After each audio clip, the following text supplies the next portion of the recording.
भगवान शिव का धाम रहस्यमणि कैलाश पर्वत। दोस्तों, एक्सिस मुंडी को ब्रह्मांड का केंद्र या दुनिया की नाभि के रूप में समझे। यह आकाश और पृथ्वी के बीच संबंध का एक बिंदु है जहां चारों दिशाएं मिल जाती हैं, और यह नाम असली और महान, दुनिया के सबसे पवित्र और सबसे रहस्यमय पहाड़ों में से एक कैलाश पर्वत से संबंधित है। एक्सिस मुंडी वह स्थान है अलौकिक शक्ति का प्रवाह होता है और आप उन शक्तियों के साथ संपर्क कर सकते हैं। रूसिया के वैज्ञानिक ने वह स्थान कैलाश पर्वत बताया है। पौराणिक कथाओं के अनुसार मानसरोवर के पास स्थित कैलाश पर्वत पर शिव शंभु का धाम है। परम रम्य गिरवरु कैलासु सदा जहाँ शिव उमा निवासु।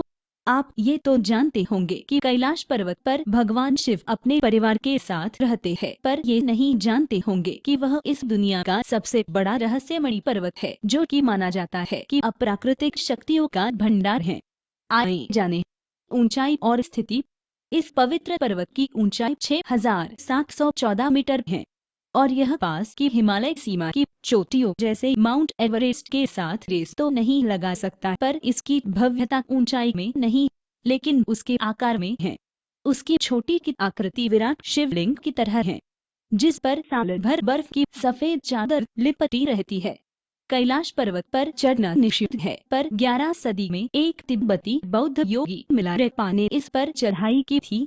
कैलाश पर्वत 4 महान नदियों के स्रोतों से घिरा है, सिंध, ब्रह्मपुत्र, सतलज और कर्नाली या घाघरा, तथा 2 सरोवर इसके आधार है। पहला मानसरोवर, जो दुनिया की शुद्ध पानी की उच्चतम झीलों में से एक है और जिसका आकार सूर्य के समान है, तथा राक्षस झील, जो दुनिया की खारे पानी की उच्चतम झीलों में से एक है और जिसका आकार चंद्र के समान है।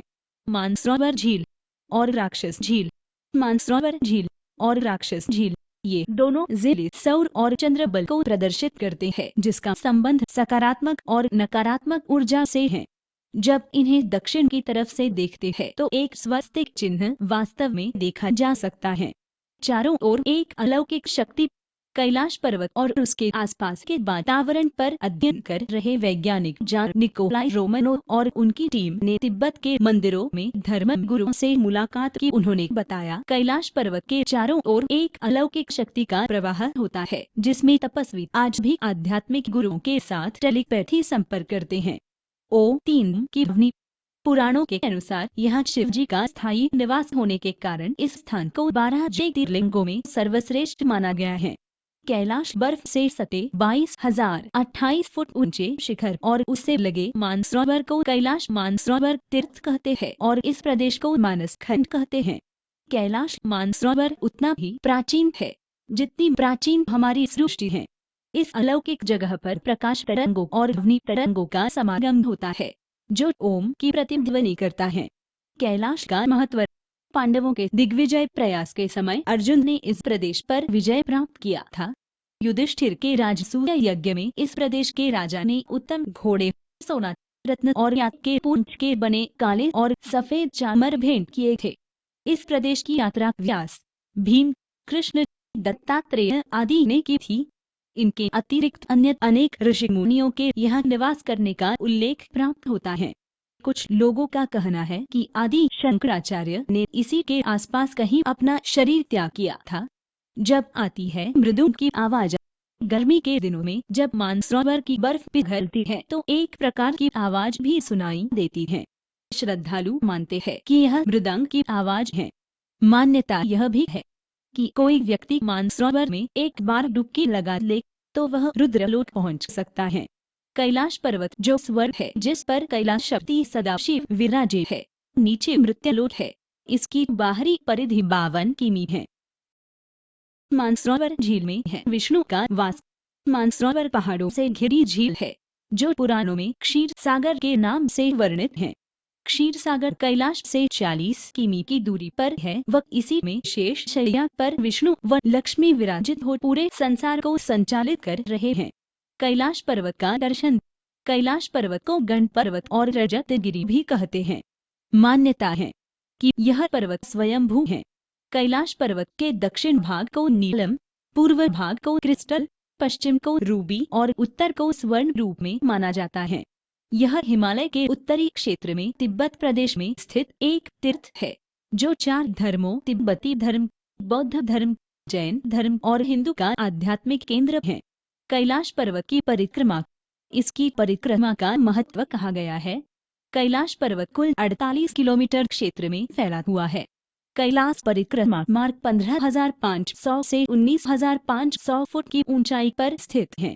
मानसरोवर से 45 किलोमीटर दूर तारचैन कैलाश परिक्रमा का आधार शिविर है। कैलाश की परिक्रमा कैलाश की सबसे निचली चोटी तारचैन से शुरू होती है और सबसे ऊंची चोटी डैशफू गुम्पा पर पूरी होती है। हिमवृत घोड़े और याक पर चढ़कर ब्रह्मपुत्र नदी को पार करके कठिन रास्ते से होते हुए यात्री डेरापुर पहुंचते हैं, जहां ठीक सामने कैलाश के दर्शन होते हैं। यहाँ से कैलाश पर्वत को देखने पर ऐसा लगता है मनु भगवान शिव स्वयं बर्फ से बने शिवलिंग के रूप में विराजमान हैं। इस चोटी को हिमवृत भी कहा जाता है। इतनी ठंडी जगह पर भी है गर्म पानी के झरने। ड्रोलमा पास तथा मानसरोवर तट पर खुले आसमान के नीचे ही शिव शक्ति का पूजन भजन करते हैं। यहाँ कहीं कहीं बौद्ध मठ भी दिखते हैं जिनमें बौद्ध भिक्षु साधनारत रहते हैं। दर्रा समाप्त होने पर तीर्थपुरी नामक स्थान है जहाँ गर्म पानी के झरने हैं। इन झरनों के आसपास चुनाखड़ी के टीले हैं। कहा जाता है कि यहीं भस्मासुर ने तप किया और यहीं वह भस्म भी हुआ था जहाँ देवी पार्वती ने किया था घोर तप। इसके आगे डॉलरमाला और देवखिट ऊंचे स्थान है। ड्रोलमा से नीचे बर्फ से सदा ढकी रहने वाली भालू घाटी में स्थित 1 किलोमीटर परिधि वाला पन्ने के रंग जैसी हरी आभा वाली झील गौरी कुंड है। यह कुंड हमेशा बर्फ से ढका रहता है, मगर तीर्थयात्री बर्फ हटाकर इस कुंड के पवित्र जल में स्नान करना नहीं भूलते। 7.5 किलोमीटर परिधि तथा 80 फुट गहराई वाली इसी झील में माता पार्वती ने भगवान शिव को पति रूप में पाने के लिए घोर तपस्या की थी। गंगा का स्थान। पौराणिक मान्यताओं के अनुसार यह जगह कुबेर की नगरी है। यही से महाविष्णु के कराकर्मलोक से निकलकर गंगा कैलाश पर्वत की चोटी पर गिरती है, जहाँ प्रभु शिव उन्हें अपनी जटाओं में भर धरती में निर्मल धारा के रूप में प्रवाहित करते हैं। मानसरोवर का अर्थ। इस प्रकार यह झील सर्वप्रथम भगवान ब्रह्मा के मन में उत्पन्न हुआ था। इसी कारण इसे मानस मानसरोवर कहते हैं। दरअसल मानसरोवर संस्कृत के मानस मस्तिष्क और सरोवर झील शब्द से बना है, जिसका शाब्दिक अर्थ होता है मन का सरोवर। मान्यता है कि ब्रह्म मुहूर्त प्रातःकाल 3-5 बजे में देवतागण यहाँ स्नान करते हैं। मानसरोवर की महिमा। ऐसा माना जाता है कि महाराज मानधाता ने मानसरोवर झील की खोज की और कई वर्षों तक इसके किनारे तपस्या की थी, जो कि इन पर्वतों की तलहटी में स्थित है। बौद्ध धर्मावलंबियों का मानना है कि इसके केंद्र में एक वृक्ष है, जिसके फलों के चिकित्सकीय गुण सभी प्रकार के शारीरिक व मानसिक रोगों का उपचार करने में सक्षम है। हिंदू उसे कल्प वृक्ष की संज्ञा देते हैं। झील लगभग 320 किलोमीटर के क्षेत्र में फैली हुई है। इसके उत्तर में कैलाश पर्वत तथा पश्चिम में रक्षातल झील है। पुराणों के अनुसार मीठे पानी की मानसरोवर झील की उत्पत्ति भगीरथ की तपस्या से भगवान शिव के प्रसन्न होने पर हुई थी। ऐसी अद्भुत प्राकृतिक झील इतनी ऊंचाई पर किसी भी देश में नहीं है। पुराणों के अनुसार शंकर भगवान द्वारा प्रकट किए गए जल के वेग से जो झील बनी, उसी का नाम मानसरोवर है। राक्षसताल। राक्षसताल लगभग 225 वर्ग किलोमीटर क्षेत्र, 84 किलोमीटर परिधि तथा 150 फुट गहरे में फैला है। प्रचलित है कि राक्षसों के राजा रावण ने यहाँ पर शिव की आराधना की थी, इसलिए इसे राक्षसताल या रावणहृद भी कहते हैं। एक छोटी नदी गंगा दोनों जिलों को जोड़ती है।